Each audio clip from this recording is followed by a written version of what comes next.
esen küleyler. Dinləsə bir ahımı min dərd tapacaq ürəklər. Mən bu məhəbbətdə günah eyləmişəm ya savab, cızma qara saldı əməl dəftərimə mələklər. Çarəsizəm bəxtimi zülmət kimi etdin qara. Mən bu qaranlıqda qəribəm, aparır yol hara. Qəlbinə təsir edəcək söz demədim zərrəcə. Sənsə bacardıqca mənim qəlbimə vurdun yara. Sən nə bilirsən axı sevmək nədir? Mənə də göstərəsən sevilmək nədir?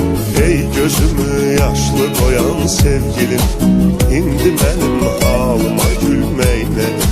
Sən nə bilirsən axı sevmək nədir? Mənə də göstərəsən sevilmək nədir? Ey gözümü yaşlı qoyan sevgilim, indi mənim halıma gülmək nədir?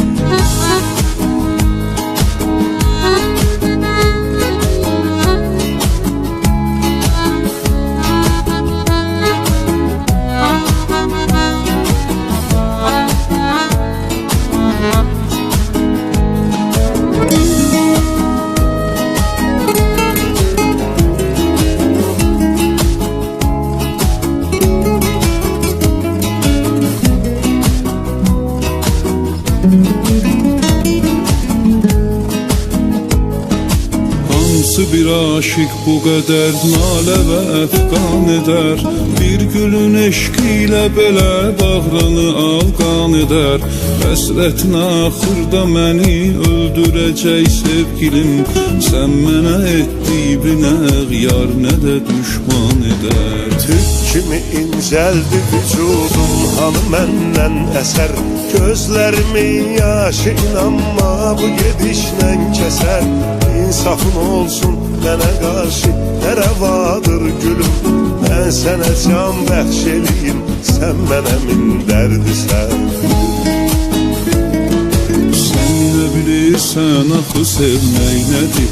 Mənə də göstərəsən sevilmək nədir? Ey gözümü yaşlı qoyan sevgilim, indi mənim halıma gülmək nədir? Sən nə bilirsən axı sevmək nədir? Mənə də göstərəsən sevilmək nədir? Ey gözümü yaşlı qoyan sevgilim, indi mənim halıma gülmək nədir?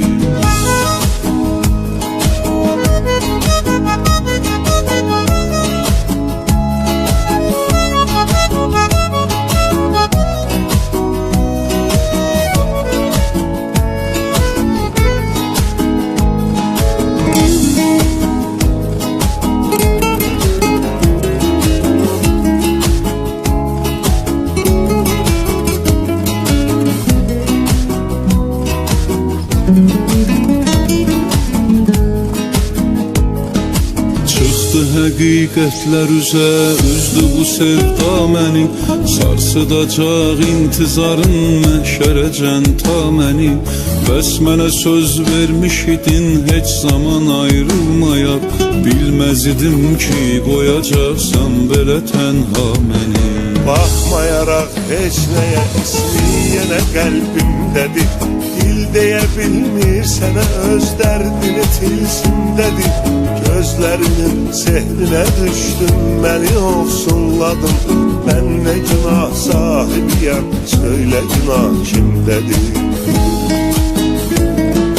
Sən nə bilirsən axı sevmək nədir? Mənə də göstərəsən sevilmək nədir? Ey gözümü yaşlı qoyan sevgilim, indi mənim halıma gülmək nədir? Sən nə bilirsən axı sevmək nədir? Mənə də göstərəsən sevilmək nədir? Ey gözümü yaşlı qoyan sevgilim, indi mənim halıma